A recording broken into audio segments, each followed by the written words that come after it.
Bine v-am găsit, dragii mei din Zodia Vărsător, oriunde v-ați afla.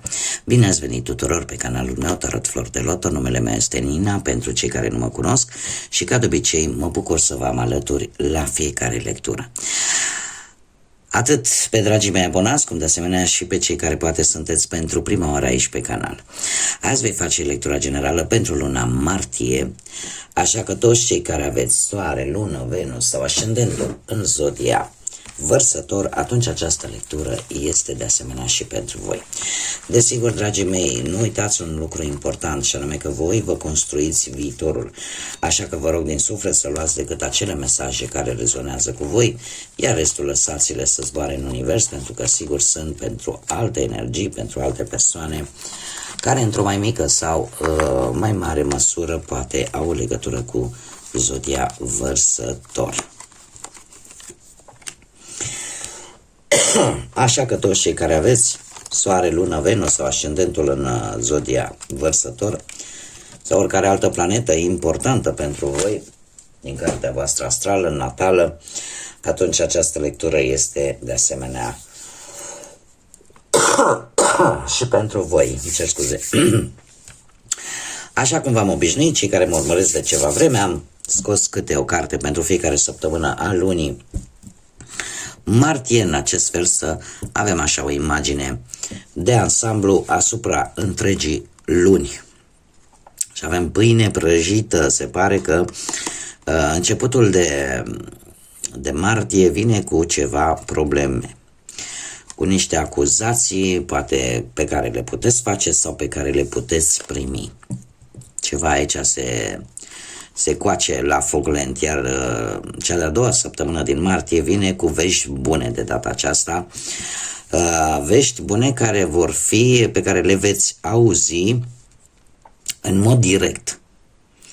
Da, orică primiți vreun telefon, orică o persoană vine și vă dă aceste vești așa tet-a-tet, față în față,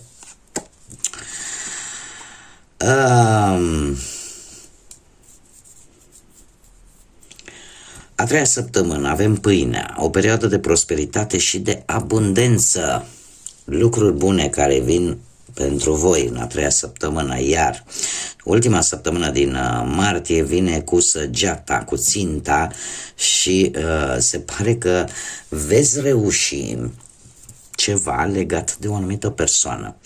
E ca și cum ai zice, domne, ceva se întâmplă vis-a-vis de o altă persoană în care tu spui, domne, i-am dat-o exact la țintă sau i-am făcut-o sau poate voi la rândul vostru aveți o reușită vis-a-vis de o anumită persoană sau în legătură cu o altă persoană. Haideți să vedem energia voastră generală, dragilor, din Vărsător de-a lungul lui martie. Care este energia voastră?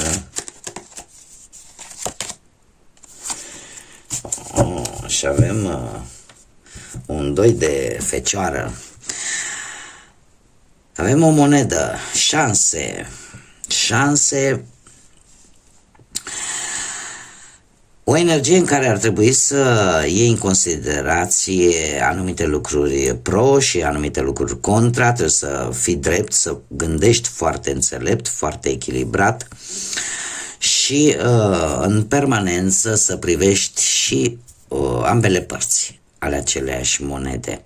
Cumva să dai șanse de 50-50 unei anumite situații. Alții, de exemplu, sunt dispuși de-a lungul lui martie să își asume, să lase cumva norocul, ca să zic așa, să ghideze. În ce sens? În sensul în care, chiar dacă vă asumați un anumit risc, vă lăsați așa purtați de hazard și ziceți cumva ce va fi să fie, va fi. Da? Avem șanse aici și alegeri care va trebui să le faceți. Iar faptul că avem un 2, asta îmi spune, vorbește de această, pentru mulți dintre voi, de această dualitate umană, da? Alții, poate că acceptați, de exemplu, într-o relație, acceptați o anumită persoană, tocmai pentru că efectiv parcă nu mai vreți să stați singuri. Parcă cumva simțiți nevoia, cel puțin în luna lui martie, să nu faceți nimic singuri. Știu că e un pic aiurea, voi mai ales fiind o zodie foarte independentă și care nu prea vă place așa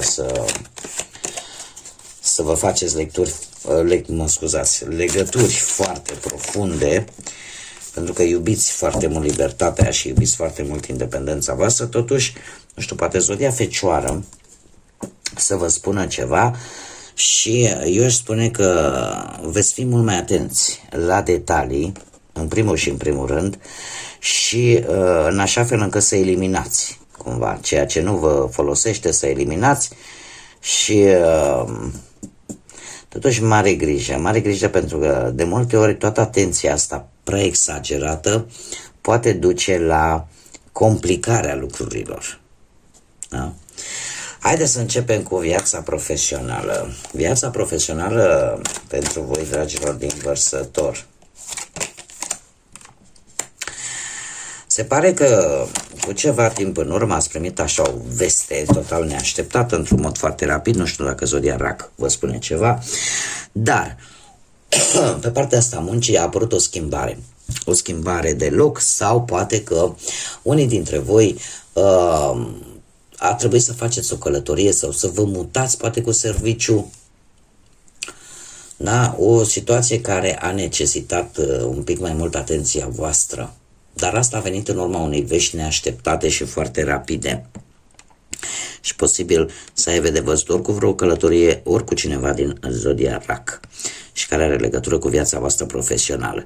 În acest moment un 10 de monede care mie îmi spune că sunteți într-un progres, sunteți într-o creștere, iar această mutare de loc e posibil să vă fie adus îmbunătățiri chiar materiale.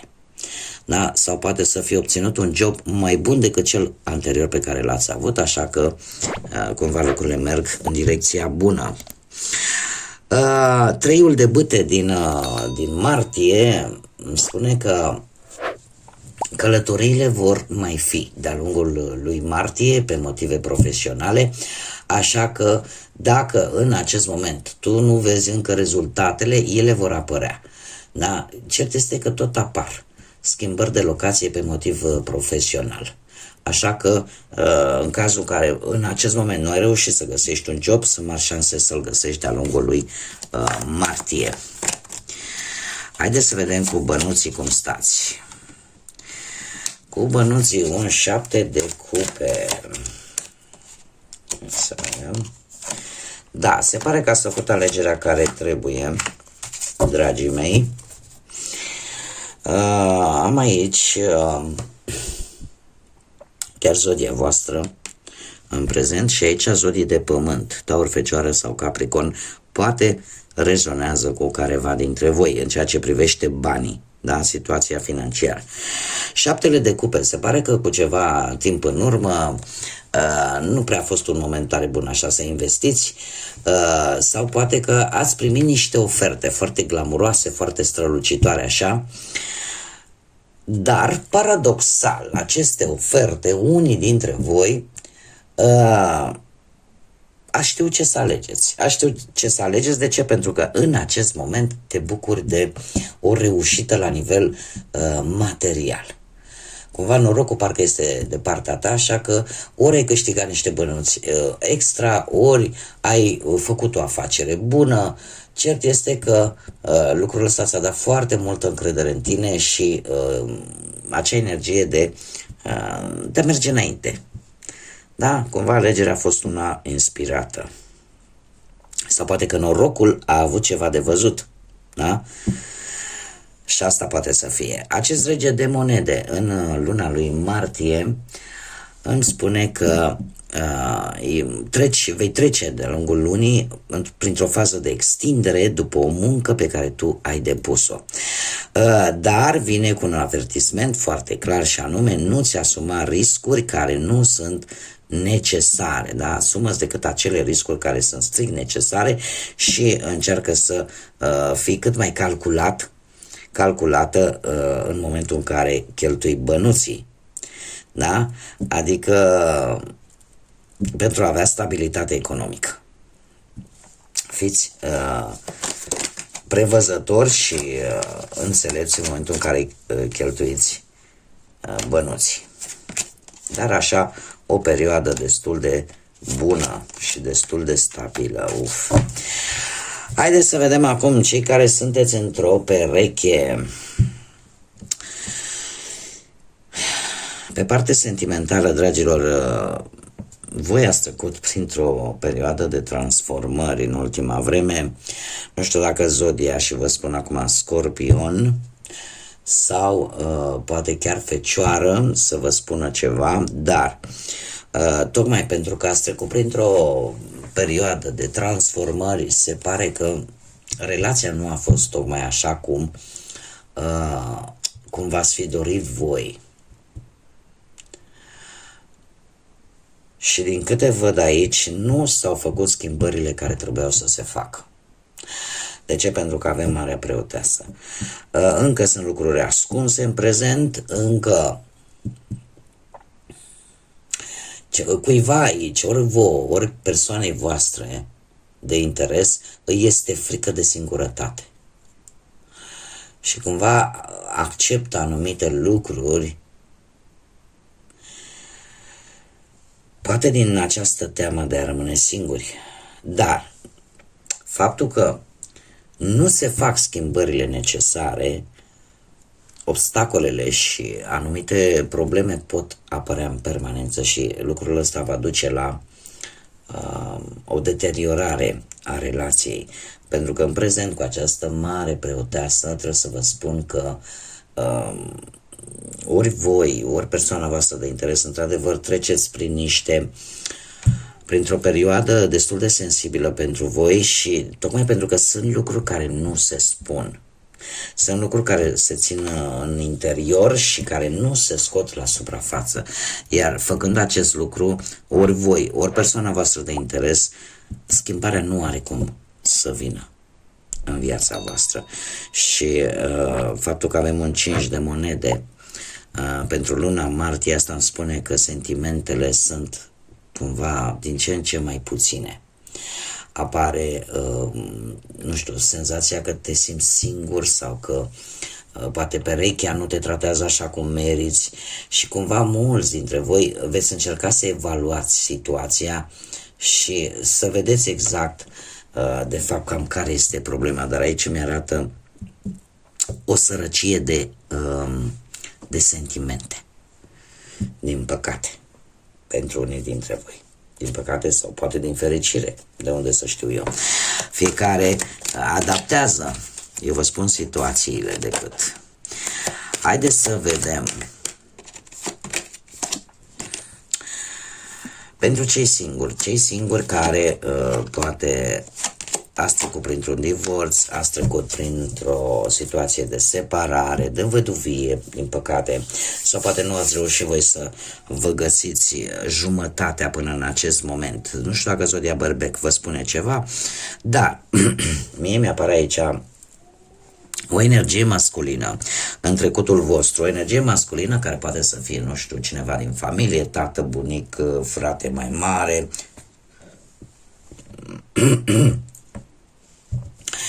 cineva care posibil să fie mai în vârstă decât voi. Da? Dacă nu vorbim de acea energie masculină care a avut cumva ceva de văzut într-un fel sau altul cu viața voastră sentimentală în trecutul vostru, atunci vorbim de un personaj mai în vârstă. Un personaj care posibil să fie avut așa un post social mai înalt, dar care, sau poziție socială un pic mai înaltă, un rang mai înalt și o stare destul de bună din punct de vedere material, dar în același timp un personaj care avea o atitudine foarte autoritară și foarte disciplinată. E posibil de asemenea să aibă sau nu legătură cu Zodia Berbec, așa cum am mai spus. Totuși, acest personaj pe voi, în acest moment, cu acest 10 de spade, se pare că v-a cam dezamăgit. Așa că tind să cred că este cineva pe care nu l-ați cunoscut de foarte multă vreme și care poate că a promis foarte multe lucruri, dar nu și le-a ținut. Zecile de spade în acest context îmi vorbește de decepție, de faptul că această schimbare dramatică pe tine te-a făcut să treci prin momente, aș zice, destul de dureroase în acest moment. Luna lui martie pentru voi, dragilor, vine cu un as de monede. Un as de monede care îmi spune că nu trebuie să fii dezamăgit. De ce? Pentru că sunt șanse să apară o nouă iubire și este foarte aproape de voi, așa că fiți optimiști și cred că cel mai important și cel mai esențial, fiți dispuși la schimbări. Și nu știu dacă Zodia Taur vă spune ceva pentru unii dintre voi. Haideți să vedem inițiale de nume, prenume, pseudonim sau porecle de persoane care vor avea oarece importanță pentru voi de-a lungul lunii martie sau cu care voi veți comunica în mod deosebit. Și avem litera C, litera O, litera Z, litera Q,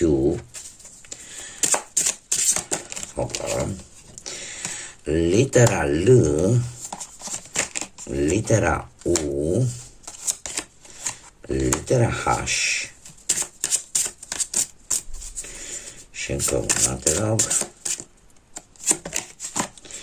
și litera E.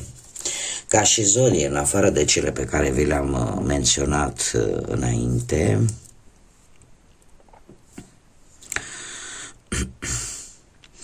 a spune că predomină zodiile de apă, rac, pești, scorpion.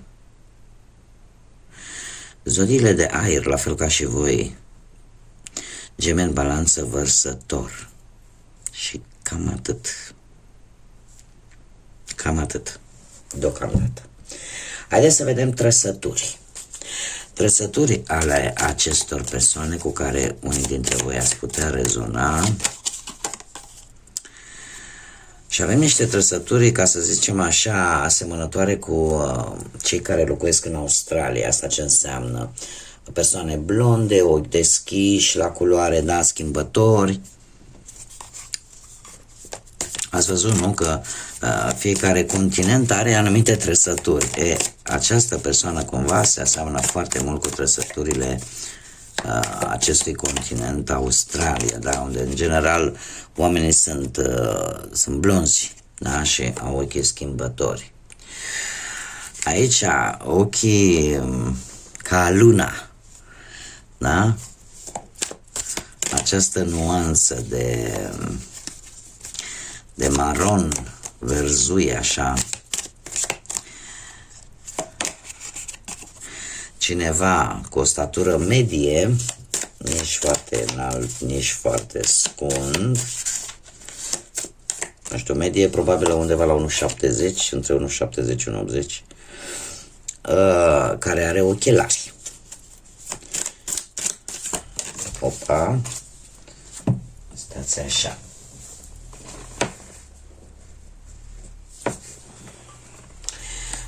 Și care poate avea așa o față foarte copilăroasă. Foarte copilăroasă. Haideți să vedem ce mesaj general am pentru voi, dragilor. Și mi-au ieșit chiar două.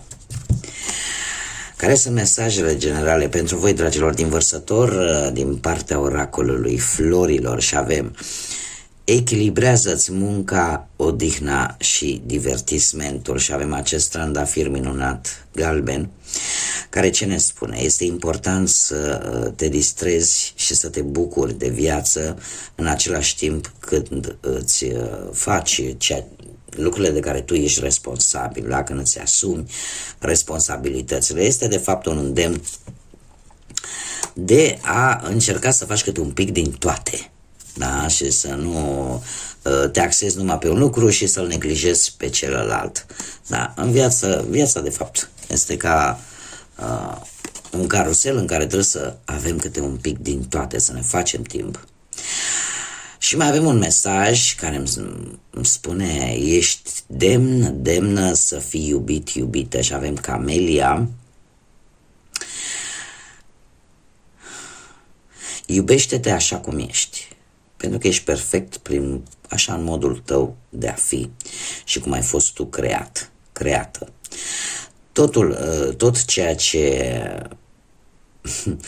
are legătură cu adevărata ta identitate este magnific. Este un îndemn, de fapt, de a fi mulțumit așa cum ești. Eu am o vorbă și spun în felul următor, că fiecare persoană are o calitate a sa.